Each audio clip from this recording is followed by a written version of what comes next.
Oke, baiklah, di sini yang pertama yaitu koset. Pengertian koset. Yang pertama, definisi koset muncul dalam proses pembentukan grup faktor dengan bermodalkan suatu grup dan suatu subgrupnya, atau himpunan semua kelas ekuivalensi. Kedua himpunan inilah yang akan digunakan membentuk grup.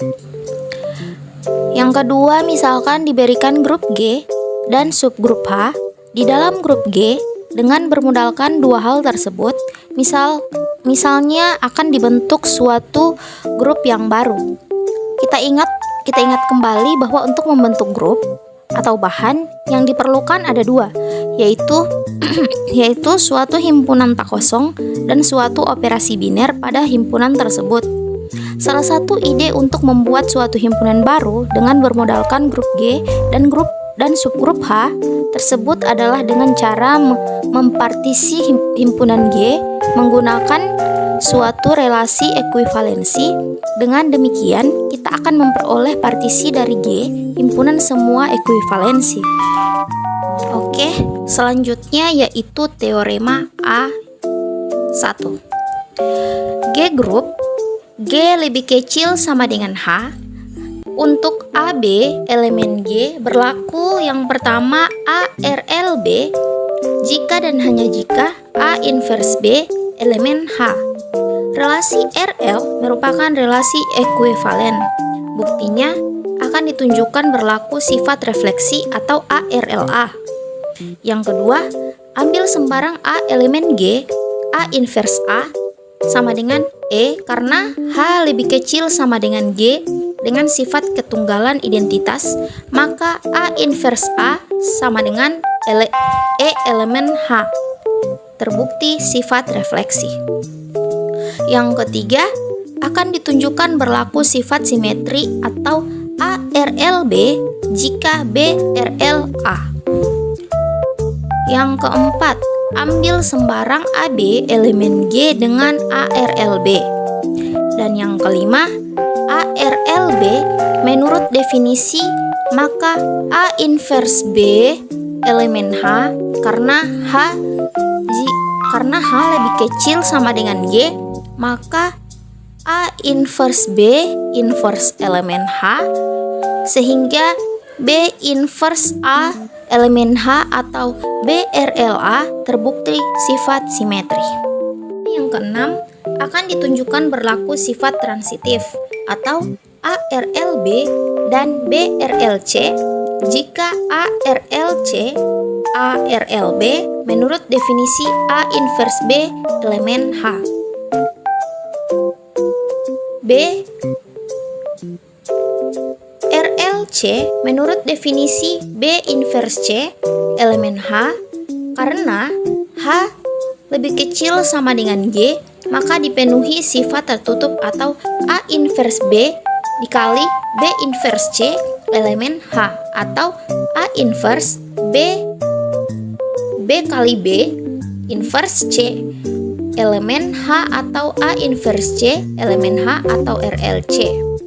Jadi, terbukti ARLB dan BRLC jika dan hanya jika ARLC dengan dipenuhi ketiga sifat tersebut, maka relasi R merupakan relasi ekuivalen. Jadi, G terpecah atas kelas-kelas yang saling asing. Misalnya, sama dengan SA, sama dengan himpunan X elemen G, ARLX, sama dengan himpunan X elemen G, A inverse X elemen H. Sama dengan himpunan X elemen G, X elemen H. Selanjutnya sama dengan A himpunan AH, H elemen H sama dengan AH. Baik, selanjutnya saya akan melanjutkan materi dari pemateri sebelumnya. Untuk SB sama dengan himpunan X elemen G di mana B RLX sama dengan himpunan X elemen G di mana B inverse X elemen H sama dengan himpunan X elemen G di mana X elemen BH sama dengan himpunan BH di mana H elemen dari H sama dengan BH. Untuk SC sama dengan himpunan X elemen G di mana C RLX sama dengan himpunan X elemen G di mana C inver X elemen dari H sama dengan himpunan X elemen G di mana X elemen CH sama dengan himpunan CH di mana H elemen dari H untuk CH, dan seterusnya sehingga kita memperoleh AH gabung BH gabung CH gabung EH dan seterusnya untuk G, dan AH iris B, H iris C, H iris EH iris dan seterusnya untuk tidak sama, untuk sama dengan tidak sama dengan 0. Itu semua disebut korset kiri dari H dan G. Selanjutnya ada definisi A1 di mana jika H subgrup dari G maka A elemen G, maka HA sama dengan himpunan HA di mana H elemen dari H disebut korset kanan dari H dalam G, dan AH sama dengan himpunan AH untuk H elemen H disebut korset kiri dari H dalam G. Contoh 1, jika Z merupakan subgrup, dapat ditunjukkan bahwa 3Z subgrup dari Z. Bagaimana dengan korset kanan dari 3Z? Korset kanan dari 3Z adalah 3Z tambah 0 sama dengan himpunan dimulai dari angka dari minus 6 sampai dengan 6 sama dengan 3Z. Kemudian 3Z tambah 1 sama dengan himpunan dimulai dari minus 5 sampai dengan positif 7. Kemudian 3Z tambah 2 sama dengan himpunan minus 4 dimulai dari minus 4 sampai dengan positif 8, dan seterusnya sampai 3Z tambah 3 sama dengan himpunan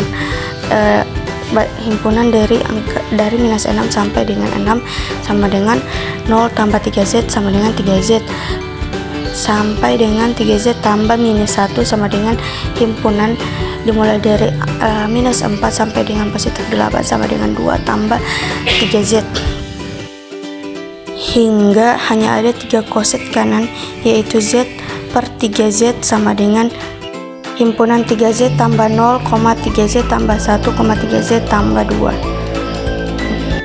Kemudian untuk korset kiri dari 3Z adalah 0 tambah 3Z sama dengan himpunan dimulai dari minus 6 sampai dengan positif 6 sama dengan 3Z.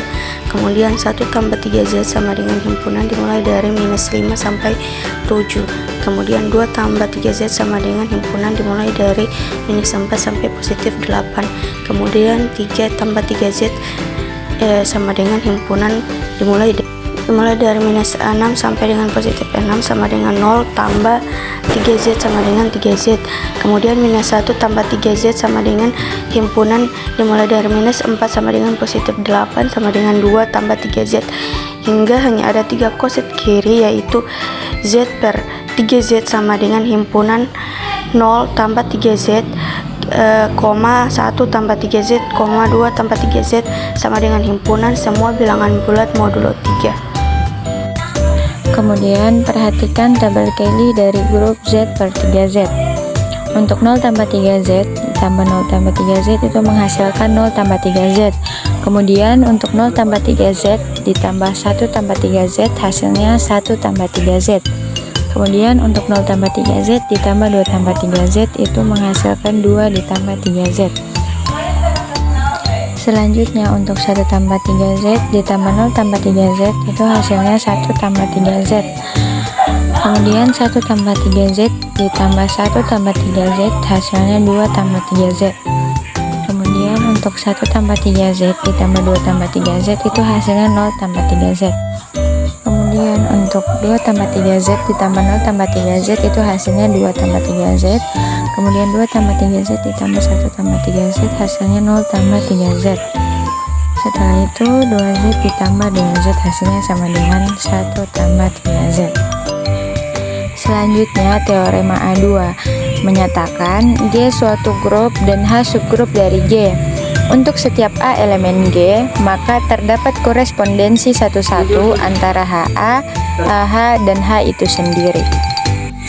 Selanjutnya untuk pembuktian teorema A2 akan dijelaskan oleh pemateri selanjutnya. Baik, selanjutnya bukti dari teorema A2. Bangun pemetaan beta H yang memetakan ke HA akan ditunjukkan di mana beta H sama dengan HA yang merupakan pemetaan injektif dan surjektif. Yang pertama akan kita tunjukkan di mana beta injektif. Andaikan beta H1 sama dengan beta H2, maka H1A sama dengan H2A dengan hukum konstelasi pada grup G. Nah, untuk H1 sama dengan H2 terbukti bahwa beta injektif. Selanjutnya akan kita tunjukkan bahwa beta surjektif. Nah, kita ambil T elemen HA. Akan ditunjukkan terdapat H elemen H, sedemikian sehingga beta H sama dengan T. Nah, T sama dengan beta H, maka T sama dengan HA. H sama dengan TA inverse. Jadi, untuk setiap T elemen HA terdapat H sama dengan TA inverse elemen H, sedemikian sehingga beta H sama dengan T. Maka terbukti bahwa beta surjektif. Materi selanjutnya subgrup normal. Teorema B1, satu subgrup N dari G merupakan subgrup normal dari G jika dan hanya jika Gn G inverse sama dengan N untuk setiap G elemen G. Nah, ada dua pernyataan di atas yang perlu kita buktikan. Yang pertama, jika N subgrup normal dari grup G, maka Gn G inverse sama dengan N untuk setiap G elemen dari G. Yang kedua, jika Gn G inverse sama dengan N untuk setiap G elemen dari G, maka N subgrup normal dari grup G. Nah, pembuktian yang pertama, N subgrup normal dari G. Kita lihat menurut definisi maka Gn sama dengan Ng, di mana untuk setiap G elemen G. Dari Gn sama dengan Ng berarti Gn sama dengan Ng untuk setiap N elemen N. Gn G inverse sama dengan Ng G inverse untuk setiap N elemen N. Gn G inverse sama dengan N, dimana untuk setiap N elemen dari N. Sampai Gn G inverse sama dengan N untuk setiap N elemen N. Di sini terbukti jika N subgrup normal dari grup G, maka Gn G inverse sama dengan N, dimana untuk setiap G elemen dari G.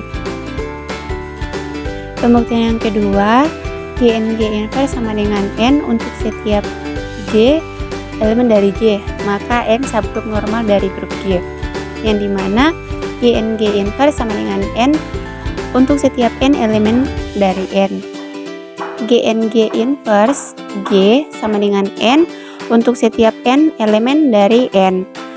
Gn sama dengan Ng untuk setiap G elemen G. Gn sama dengan Ng untuk setiap N elemen dari N. Karena Gn sama dengan Ng untuk setiap G elemen dari G, maka N merupakan subgrup normal dari grup G. Jadi terbukti jika Gn G inverse sama dengan N untuk setiap G elemen dari G, maka N subgrup normal dari grup G. Nah, dari teorema di atas, Gn G inverse sama dengan N dapat diartikan Gn G inverse subset N dan N subset Gn G inverse.